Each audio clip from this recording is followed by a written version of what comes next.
ప్రగతిశీల ప్రయాస విద్యార్థి సంఘం పీడిఎస్ ఆధ్వర్యంలో ఈరోజు ప్రజా సమస్యల వేదిక డిఓ జనార్దన్ రెడ్డి గారికి పీడిఎస్ ఆధ్వర్యంలో వింతి పత్రం జరిగింది. ముఖ్యమైన అంశాలు అంటే ఏదైతే జీవో నెంబర్ 199 ప్రకారం నంద్యాల జిల్లాలో ఉన్న కార్పొరేట్ ప్రైవేట్ పాఠశాలలు తుంగల దొక్కి ఇష్టారాజ్యంగా బుక్స్ పేర్ల మీద, టై పేర్ల మీద, అడ్మిషన్ పేర్ల మీద, స్పెషల్ ఫీజుల పేరు మీద వేలాది రూపాయలు దండుకుంటున్నా ఈరోజు జిల్లాలో ఉన్న విద్యాశాఖ అధికారులు నిద్రపోతారని చెప్పి ప్రశ్నిస్తున్నాం. ఏమైనా జిల్లా విద్యాశాఖ అధికారులకు కార్పొరేట్ ప్రైవేట్ పాఠశాలలు ఏమైనా మీకు మామూలు ఇస్తారా అని చెప్పి మేము ఆరోపణ చేస్తున్నాం. ఎందుకంటే ఒక పర్మిషన్ ఒక జూనియర్ ఒక స్కూల్ ని పర్మిషన్ తీసుకొని అనేక స్కూల్ నడుపుతూనే కూడా మీరు పట్టించుకో దాఖలు లేదు. కనీసం ప్లే గ్రౌండ్ లేకుండా రేకుల సెట్ లో పెట్టి విద్యార్థుల తల్లిదండ్రులకు అనేక మానసికంగా ఇబ్బంది గురి చేస్తున్న ఈ పాఠశాల పైన విద్యాశాఖ అధికారులు ఎందుకు స్పందించాలని మేము కోరుతున్నాం. ఇప్పటికైనా జిల్లా విద్యాశాఖ అధికారి జిల్లాలో ఉన్న అన్ని కార్పొరేట్ పాఠశాలలు తనిఖీలు వచ్చి జీవో నెంబర్ 199 ఎవరైతే తుంగలోకి అటు స్కూళ్లపై తక్షణమే సీజ్ చేయాలని చెప్పి మేము డిమాండ్ చేస్తున్నాం. లేని పక్షంలో ప్రగతిశీల ప్రయాస విద్యార్థి సంఘం పీడిఎఫ్ ఆధ్వర్యంలో ఎవరైతే బుక్కులు, టైలు, ఫీజులు అమ్ముతారో ప్రత్యేక ఆందోళన స్కూళ్ల పైన ఆందోళన చేస్తామని చెప్పి డిఓ గారికి హెచ్చరిక జారీ చేస్తున్నాం. ఓకే,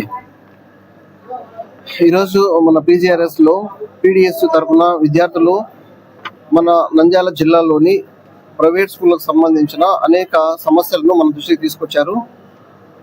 దీని మీద వెంటనే మండల స్థాయిలో ఎంఈఓ మరియు హెచ్ఎం ఒక టీచర్తో ఒక కమిటీ ఫామ్ చేసి అన్ని ప్రైవేట్ పాఠశాలను కూడా తనిఖీ చేయించి ఎక్కడ కూడా ఫీజుల విషయంలో కానీ, బుక్స్ అమ్మడంలో విషయంలో కానీ, యూనిఫామ్ అమ్మడంలో విషయంలో కానీ, ఇంకా ఏ ఇతర సమస్యలు ఉన్నా కూడా వాటి మీద ఇమీడియట్ గా నేను రిపోర్ట్ తెప్పించుకొని ఏవైనా కూడా రూల్స్ అగెనిస్ట్ గా గవర్నమెంట్ మనకు ఏదైతే మనకు నామ్స్ పెట్టిందో ఆ నామ్స్ ను పాటించకుండా ఉన్న ప్రతి స్కూల్ పైన ఇమీడియట్ గా చర్య తీసుకోవడానికి మేము ప్రయత్నం చేస్తాం. సార్ 60 టీచర్లు కూడా లేరు sir. 10th class intermediate pass అయిన స్కూల్ నడుపుతారు. అంటే వాళ్ళు 3000 రూపాయలకు 4000 రూపాయలు జీతానికి వచ్చారు పనిచేస్తారు. దాని మీద కూడా ఒకసారి చెప్తే తప్పనిసరిగా ప్రతి పాఠశాలలో కూడా ప్రభుత్వ కానీ ప్రైవేట్ పాఠశాలలో కేవలము ట్రైన్డ్ అయిన టీచర్ మాత్రమే ఉండాలి. కొన్ని పాఠశాలలో అన్ట్రైన్డ్ మరి సరైన క్వాలిఫికేషన్ లేని ఉపాధ్యాయులు పనిచేస్తున్నారు అని మన పీడిఎస్ తరఫున విద్యార్థి సంఘాలు తెలియజేస్తున్నాయి.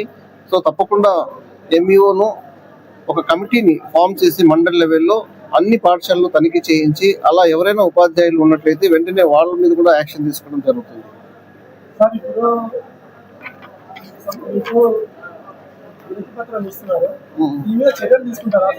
ఖచ్చితంగా ప్రతి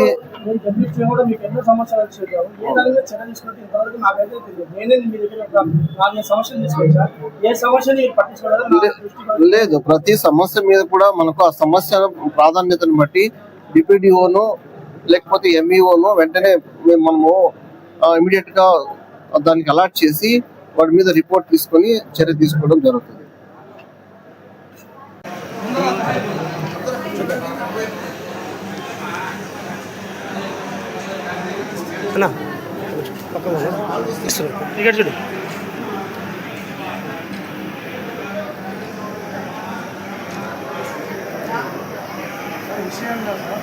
ఈ జిల్లాలో అనేక పాఠశాలలు గుర్తింపు లేకుండా అనేక నడుస్తాయి సార్. అది కాక జీవో నెంబర్ 199 ప్రకారం బుక్స్ అమ్మకూడదు, టైఫాయిడ్ అమ్మకూడదు, స్పెషల్ ఫీజు తీసుకోకూడదు, అడ్మిషన్ ఫీజు తీసుకోకూడదు. జీవో నెంబర్ సిస్టమ్ కూడా చెప్తుంది నోటీస్ బోర్డు మీద ఫీజు స్ట్రక్చర్ ఎలా చెప్తారు. కానీ జిల్లాలో ఉన్న కార్పొరేట్ ప్రైవేట్ పాఠశాలలు ఇచ్చడిగా ఎవరిని లెక్క చేయకుండా వాళ్ళు ఇచ్చడిగా నర్సరీ నుంచి 50,000 రూపాయలు కూడా వసూలు చేస్తారు నర్సరీ కూడా. అలా కళాశాల మీరు 30 లక్షలు ఇచ్చిన ప్రతి మన పీడిఎస్ విద్యార్థులు రిపోర్ట్